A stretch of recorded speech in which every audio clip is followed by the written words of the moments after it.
Imagine this. You're driving home after a long day of work.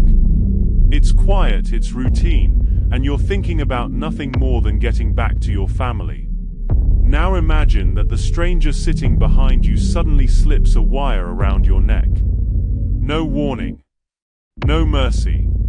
That's exactly what happened to George Murdoch on a cold night in Aberdeen. 4 decades later, no arrest. No answers. Just a single strand of DNA, and a haunting question: is Scotland's most bizarre killer still walking free? This is the story of the Cheesewire Killer. George Murdoch, known simply as DOD to friends, was 58 years old in 1983. A quiet, dependable man. Married, no children. His life was simple: driving his taxi through the streets of Aberdeen, earning an honest living. He wasn't wealthy, he wasn't famous. By all accounts, he was friendly and well-liked in his community. But George had no idea that on the night of September 29, 1983, he would drive into one of Scotland's darkest mysteries. That evening, George's cream Ford Cortina taxi stopped near Aberdeen city centre. A passenger got inside. No one knows what was said. No one knows if George had any suspicion of what was about to happen. Minutes later, as George drove toward the suburb of Mannowfield, something went terribly wrong. Witnesses later recalled seeing George's taxi pulled to the side of the road. The driver was under attack. A man was strangling him from behind, using a thin, deadly wire. This wasn't a robbery gone wrong with a gun or a knife. It was a calculated, terrifying assault with a cheese wire, the kind used to cut blocks of cheese. George fought back. He managed to stumble out of his taxi. But the attacker kept tightening the wire around his neck. 2 teenage boys passing on bicycles saw the horrifying scene. They rushed to get help. But by the time police arrived, George was already dead. His killer, gone, vanished into the night. Police launched one of the largest investigations Aberdeen had ever seen. 7,000 witness statements. 10,000 house-to-house inquiries. Appeals splashed across newspapers and television. And yet, no suspect.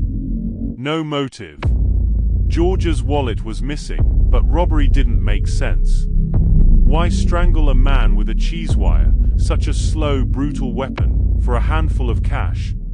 The attack seemed personal, almost ritualistic. Rumors spread across Aberdeen. Was George targeted? Was the killer practicing for something darker? Or was it the work of a complete stranger with sadistic tendencies? Despite massive public fear, the case grew cold. 4 decades, silence. But then, in 2015, a strange clue emerged. Witnesses remembered that just days before the murder, a man had been spotted in Aberdeen wearing a distinctive Iron Maiden t-shirt, with a design that was rare at the time. Police believed this man could have been connected to George's murder. They released an appeal. Do you remember someone in the 1980s with this exact shirt? Did you know someone who acted strangely after the crime? The t-shirt became a symbol of the mystery, an eerie reminder that the killer might still be hiding in plain sight. In 2023, the case took a dramatic turn. Cold case detectives had preserved crime scene evidence. With advances in forensic science, they extracted a partial DNA profile belonging to an unknown man, labeled simply as Male Z. This was the first concrete lead in 40 years. Detectives began reaching out to over 1,000 men who may share familial DNA links to the killer.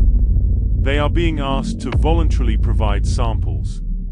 For the first time, science has given police a roadmap to track down the Cheesewire Killer.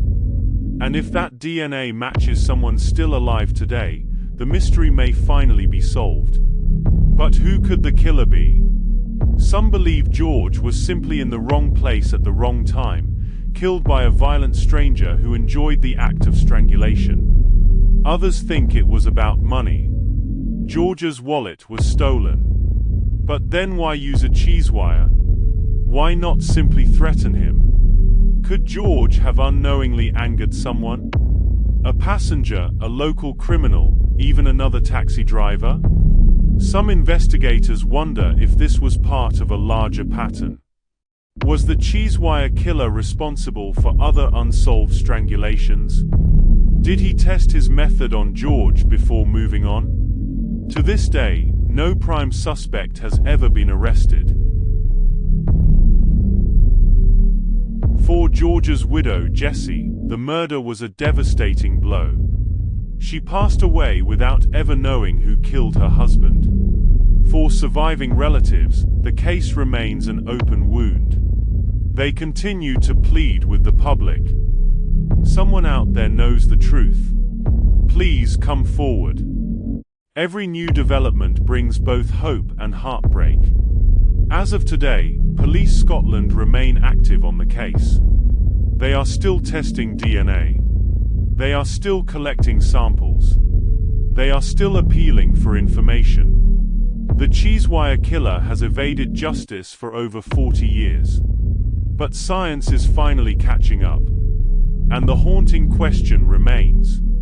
Is the killer still out there? Walking free? Watching the world grow old around him, carrying a dark secret no one has ever exposed? George Murdoch's murder is more than just a crime story. It's a chilling reminder of how fragile life can be, and how darkness can lurk in the most ordinary of places. A simple taxi ride, a passenger, a wire, and a mystery that has haunted Aberdeen for 4 decades. But now, with DNA breakthroughs, the net is closing. So we end with this question. Will the Cheesewire killer finally be unmasked in our lifetime? Or will his secret remain buried forever? For more chilling true crime content, subscribe to this channel.